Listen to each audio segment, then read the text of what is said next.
Yes. All right, whenever you're ready, okay? Okay.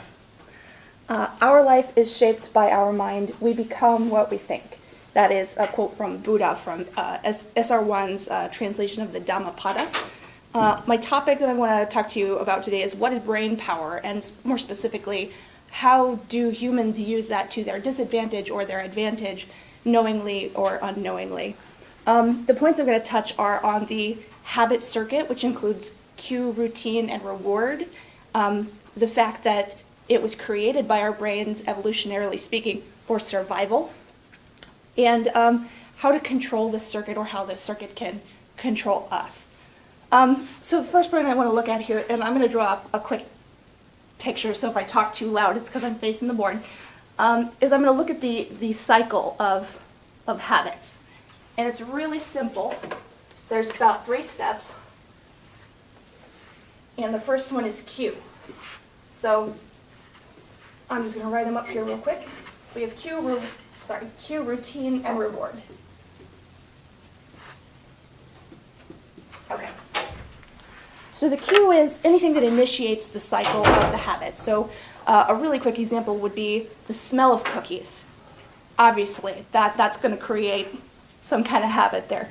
I want to look at 2 really simple really simple examples. One is immediate, and that's you see a scary clown. And one that's a little longer and more applicable, and that would be financial anxiety. So let's say we have a scary clown shows up, and you're terrified of clowns, okay? And you you see that clown, and then the end result is you hide in the closet, okay? That's your routine.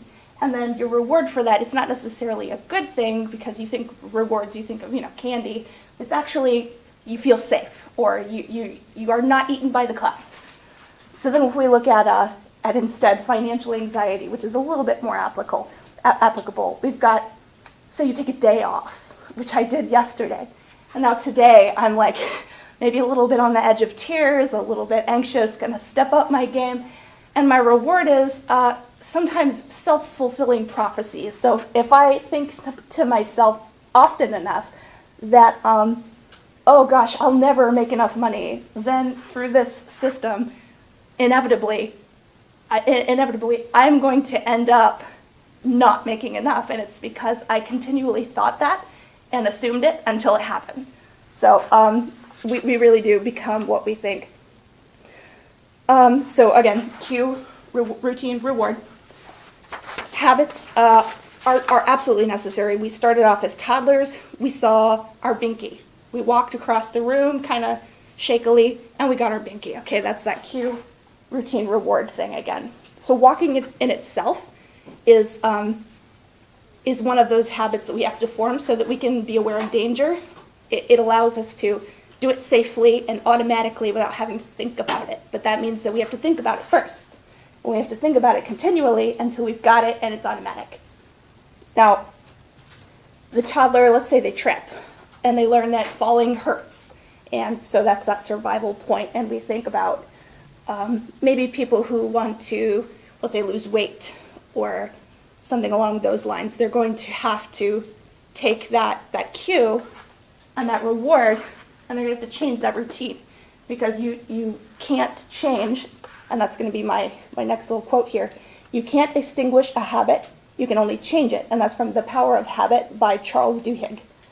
So if you change that middle routine here, according to Lisa Wimberger, who's a doctor, and she wrote a book called Neurosculpting, what you need to do is work on that middle part. Now, there's a law called Head's Law, and it says that neurons that fire together wire together. So basically, in your brain, you have, I'll just draw it real big here. Let's say you have this receptor and this receptor, and they're in different parts of the brain, okay? And what's in between of here is the synapse, and it gets stronger based on how much we use it. So if you start out with the smell of cookies, back to that example, and then your routine is you get up from your desk at 2 p.m. every day and you go get a cookie, and your reward is that cookie, that instant good feeling.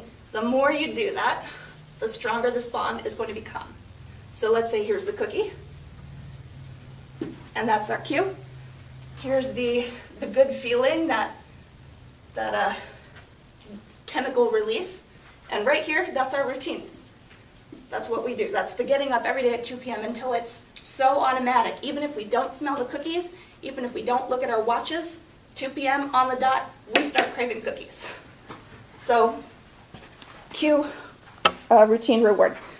So if you were going to move away from that bad habit, the best way to do it would be to listen to the feelings that you're experiencing when that cue is discovered, figure out what's making it happen. For some people, it's boredom. In Duhick's book, he described his own experience with writing the book and how every day at 2 p.m. he wanted a cookie. So he wrote everything down right around 2 p.m. when he knew he was going to want that cookie, and he discovered it was just boredom. So he developed a plan to just talk to somebody for 10 minutes at 2 p.m. And then when he enacted it, he still wanted that cookie, but still sometimes would go and get it. But most of the time, and less, he did not go get the cookie. One way that we use this to self-sabotage ourselves, though, is the way that we sometimes, you've probably heard people say, "Oh, you look great in that." And you think, yeah, psh, right. Or, "Oh, you look beautiful in that picture." Yeah, no, I don't. And if you continuously think that way, you're going to end up believing it, and that will become your truth. So again, if you say, "I'm never going to make enough money," then eventually you're just going to fulfill your own little prophecy there. So in conclusion, neurons that fire together wire together. The cue routine reward system is for survival, and you need it, but it can be used against you by your own brain.